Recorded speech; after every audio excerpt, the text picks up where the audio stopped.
Hello everyone, welcome to Bind EduTech.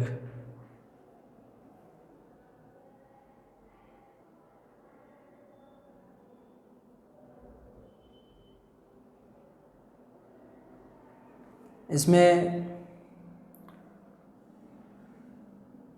Proton और neutron का बोला जा रहा है कि यदि इक्वल मास होगा तो आप बताइए how many times nuclear matter is denser then water. यहाँ पर आपको बताना है कि न्यूक्लियर मैटर पानी से कितना ज़्यादा डेंसर होगा। वैसे डेंसिटी ऑफ वाटर 10⁻³ kg/m³ होता है और आपको न्यूक्लियर मैटर का जो डेंसिटी है और जो वाटर का डेंसिटी है इन दोनों को कंपैरिजन करना होगा। तो वाटर का डेंसिटी ऑलरेडी पता है 10⁻³ kg/m³। Here we have to discuss and we have to find the density of nuclear matter। तो न्यूक्लियर मैटर का डेंसिटी हम लोग कैसे फाइंड करेंगे, देखिए इसके लिए सबसे पहले जो न्यूक्लियर मास है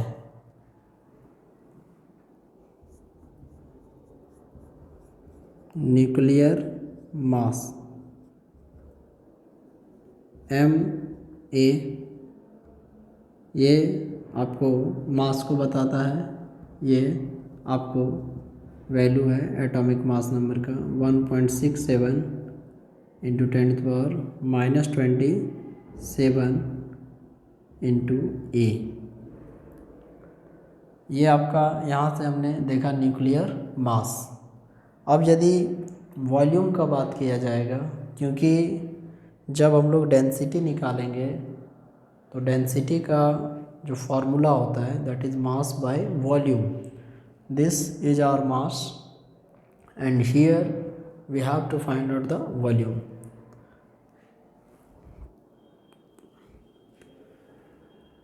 volume of nuclear matter,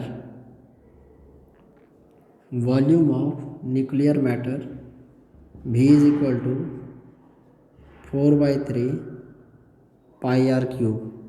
volume of nuclear matter that is V is equal to 4/3 πr³। तो V is equal to 4/3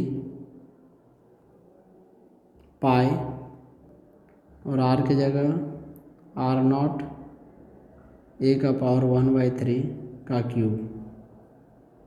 V is equal to 4/3 πr³।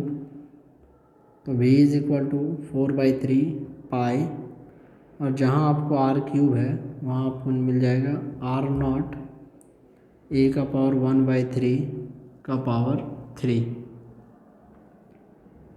तो V इज इक्वल टू 4/3 पाई, ये आ जाएगा आपको R0 का cube और A⁻⁴ का cube है। तो V is equal to 4/3 pi R0 का क्यूब इनटू, वैसे R की जगह आपको डायरेक्ट वैल्यू लिख भी दिया है तो कोई दिक्कत नहीं है, इनटू A। ये वैल्यू को हम लोग R0 ले लेंगे तो V is equal to 4/3 pi 1.2 × 10⁻⁻15 का होल क्यूब इनटू A। ये आया हम लोग का वॉल्यूम। तो पहले हम लोग डेंसिटी निकालेंगे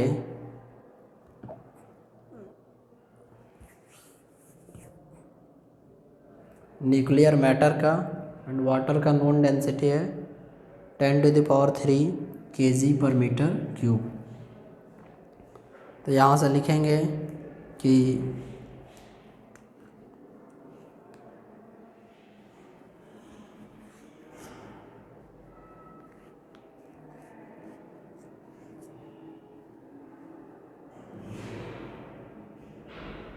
this is the density of nuclear matter is equal to mass by volume, mass by volume.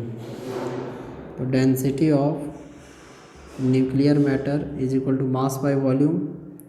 तो मास आपको मिलेगा 1.67 इंटू 10⁻⁻27 इंटू ए बाय, यहाँ मिल जाएगा 4/3 इंटू 3.14 इंटू 1.2 इंटू 10⁻⁻15 का क्यूब इंटू ए से ए कैंसिल हो जाएगा। तो डेंसिटी ऑफ न्यूक्लियर मैटर ये 3 ऊपर चला जाएगा, 3 into 1.67 into 10⁻⁻27 by 4 into 3.14 into 1.2 10⁻⁻15 का क्यूब। और इसमें अब यदि हम लोग यहाँ से कैलकुलेशन करें तो देन क्या हम लोग को वैल्यू मिलेगा। तो ये एक बहुत ही हैक्टिक कैलकुलेशन हो जाएगा। डायरेक्ट जो इसका आंसर होगा हम लोग उसको लिखेंगे। तो न्यूक्लियर डेंसिटी को यहाँ से कैलकुलेट करने पर हम लोगों को मिलेगा वैल्यू अप्रॉक्स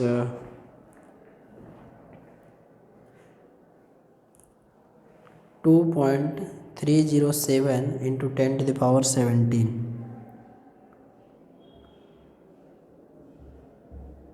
2.307 इंटू 10⁻17 kg पर metre cube. This is the density of nuclear matter. और अब इसके बाद जो नोन है वाटर का डेंसिटी उसको इधर लिखते हैं एंड फिर कंपैरिजन करके देखते हैं।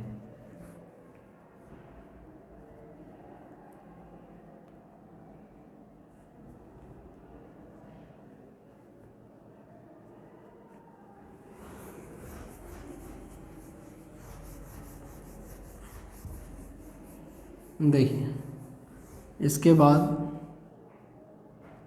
जो वाटर का डेंसिटी होता है एंड वाटर का जो डेंसिटी होता है 10⁻³ kg पर मीटर क्यूब।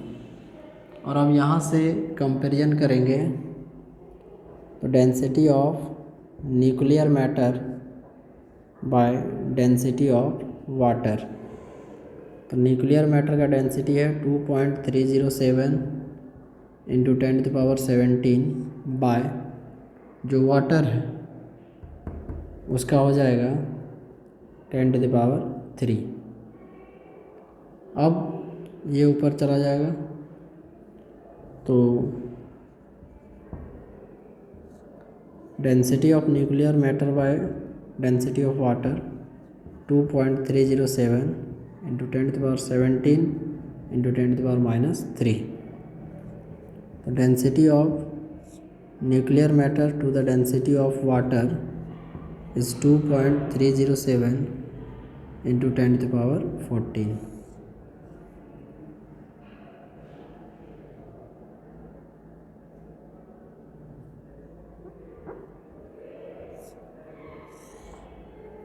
मीन्स वाटर का डेंसिटी को 2.307 इंटू 10⁻14 टाइम्स मल्टीप्लाई करेंगे तब जाके वो न्यूक्लियर मैटर का डेंसिटी के इक्विवेलेंट आएगा। इसका मतलब आप समझ सकते हैं कि वो कितना ज़्यादा इम्पैक्टफुल है, कितना ज़्यादा पावरफुल है।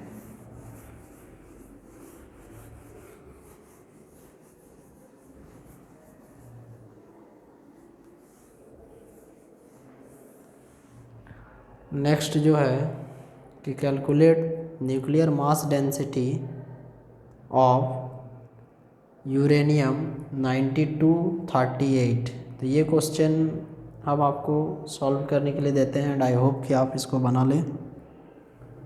Calculate the nuclear mass density of uranium 92,238। मतलब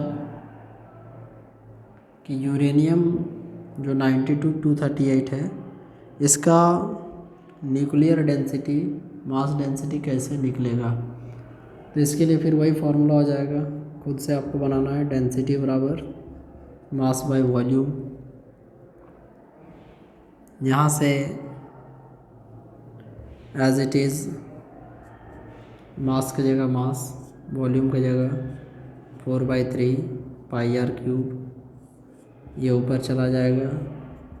then 3m/4 pi are cube और 3m/4 पाई, इसका जगह R0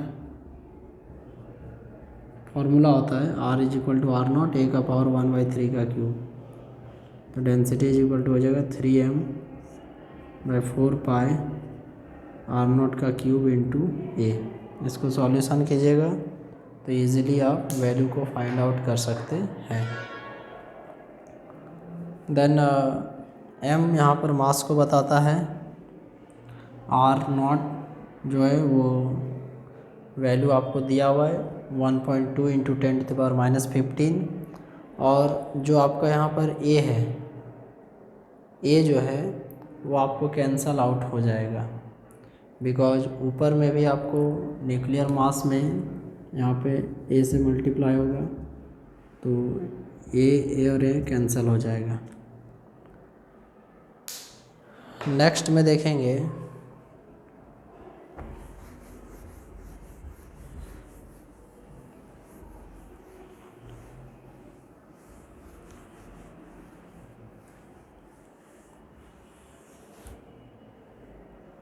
कि the natural boron is composed of 2 isotopes.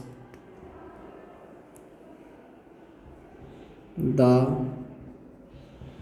Natural boron is composed of 2 isotopes.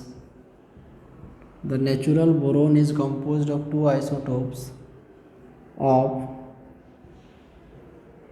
दिया हुआ है boron 510 and boron 511. The 2 isotopes have mass. The 2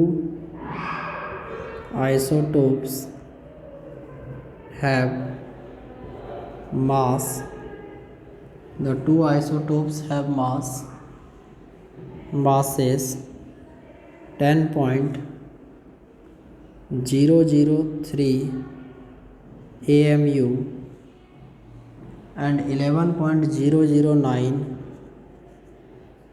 and 11.009 AMU respectively. Find the relative abundance of find the relative abundance of find the relative abundance of each isotope in natural boron.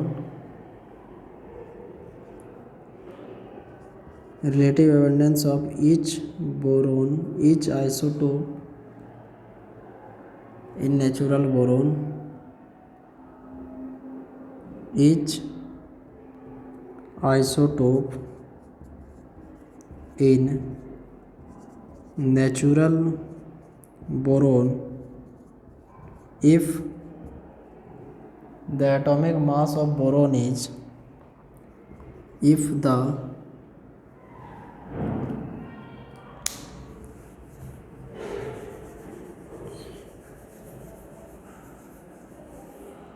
if the atomic mass of boron is 10.81 AMU। तो देखिए ऐसे questions में क्या करना है, तो इसमें आपको सबसे पहले मान लेंगे कि नेचुरल बोरॉन्स कंटेंस, जैसे 2 आइसोटोप है तो एक को मान लेंगे x% और एक को मान लेंगे हम लोग 100 - x%। तो इसमें लिखेंगे let boron contains x% of B510 and boron contains 100 - x% of 100 - x% of B511। और इसमें हम लोग देखेंगे कि atomic mass of natural boron isotopes, atomic mass of natural boron isotope बराबर क्या हो जाएगा, तो एटॉमिक मास समेसन होगा weightage average mass of 2 natural boron isotopes. Meaning क्या हुआ कि इसका जो एटॉमिक मास होगा वो कंप्लीट वेटेज के बराबर होगा। मतलब ठीक है, इसको यदि हम लोग फॉर्मुलेट करें, weightage of average mass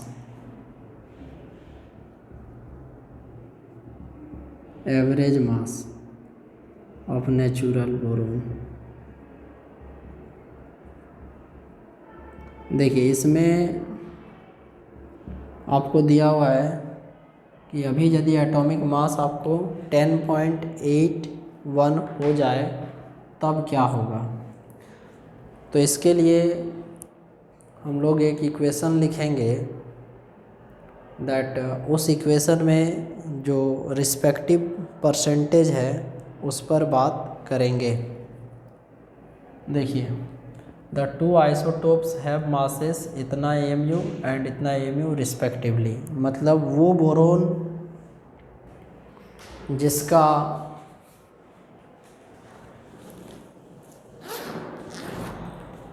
number 5,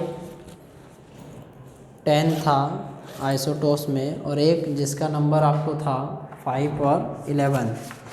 तो वैसे परिस्थिति में हम लोग इसमें जब सॉल्व करेंगे तो दोनों को मेंशन करना पड़ेगा। इसके लिए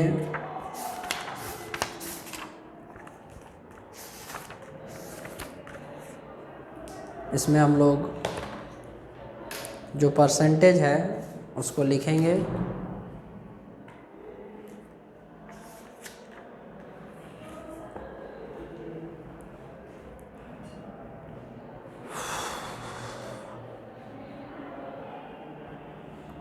ये सब वैल्यूज़ याद रखिएगा। इक्वेशन बड़ा है इसलिए यहाँ पर लिखना पड़ेगा। तो देखिए 10.81 ये दिया हुआ है, AMU अभी नहीं लिख रहे हैं, is equal to x into mass दिया हुआ था 10.003 प्लस अगला जो परसेंटेज था वो था 100 माइनस एक्स, तो 100 माइनस एक्स और इसका दिया हुआ था मास 11.009 बाय 100। इसको सॉल्व करना है हम लोग को और यहाँ से x का वैल्यू निकालना है और x का वैल्यू निकालेंगे तो वहाँ से हम लोग को रिलेटिव एबंडेंस मिल जाएगा कि कितना परसेंट कौन वाला आइसोटोप कंटेन करता है। तो देन इसको मान लीजिए यहाँ से यदि ऊपर ले जाते हैं तो ये आपको हो जाएगा 1081 इज इक्वल टू, इसको सॉल्व करें 10.003x प्लस इसको मल्टीप्लाई कीजिएगा तो 1100.9 माइनस 11.009x। अब यहाँ से 1081 ये उधर चला जाएगा minus 1100.9 is equal to 10.003x minus 11.009x।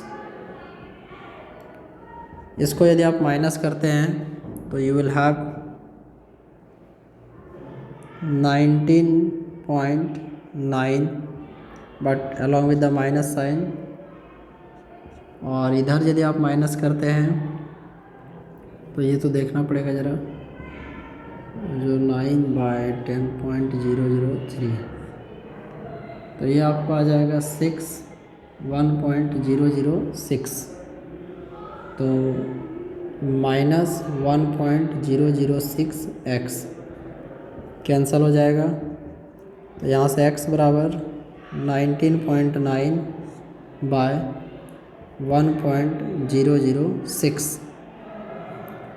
तो यहाँ से यदि आप x निकालते हैं तो आपको वैल्यू मिल जाएगा 19.78। ये आया x का वैल्यू।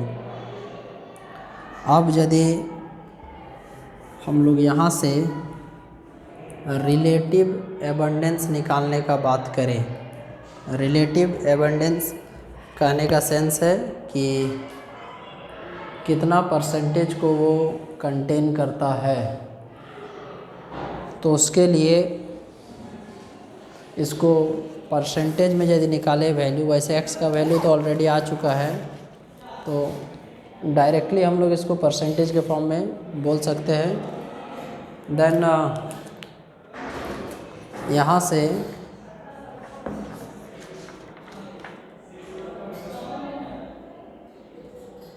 जो परसेंटेज है, सबसे पहले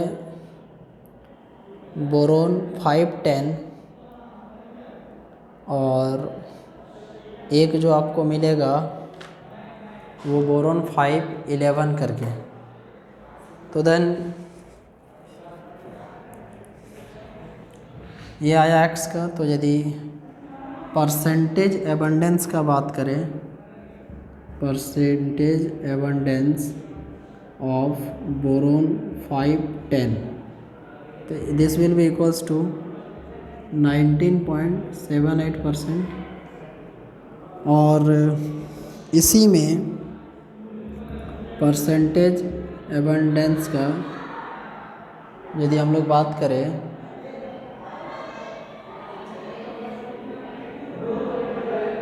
percentage abundance of boron 511, this will B 100 minus x%। तो x का वैल्यू आप देख सकते हैं 19.78 आया है, तो यहाँ से 100 माइनस x का वैल्यू रख दें 19.78%। तो ये आपको आ जाएगा 80.22%। ये आपको आ गया बोरोन 510, ये हो गया बोरोन 511। इन दोनों को जोड़िएगा तो फिर 100 के बराबर आएगा। देखिए इसके बाद फोटोन से जुड़ा हुआ एक क्वेश्चन है that what is the mass effective mass of photon if the wavelength of radiation is 3000 angstrom? What is the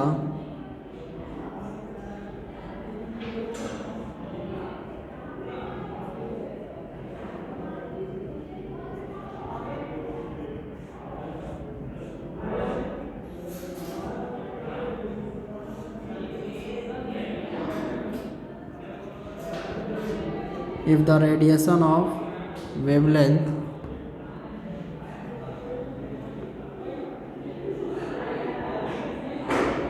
three thousand angstrom strikes on it, मतलब मान लीजिए यदि आपको एक रेडिएशन दिया हुआ है जिसका वेवलेंथ है 3000 एंगस्ट्रम, तो बताइए उस कंडीशन में कि इफ़ेक्टिव मास क्या होगा फोटोन का। तो फोटोन का मास यदि आपको यहाँ से निकालना है तो देन फॉर्मूला हो जाता है E is equal to mc², Einstein mass energy relation let equation 1, और E बराबर hc/λ प्लांक्स क्वांटम थ्योरी। तो दोनों इक्वेशन को कंपेयर करेंगे, दोनों इक्वेशन को यदि कंपेयर करेंगे तो यहाँ से हम लोग को आ जाएगा mc² is equal to hc/λ, ये कट जाएगा तो m बराबर h/λc।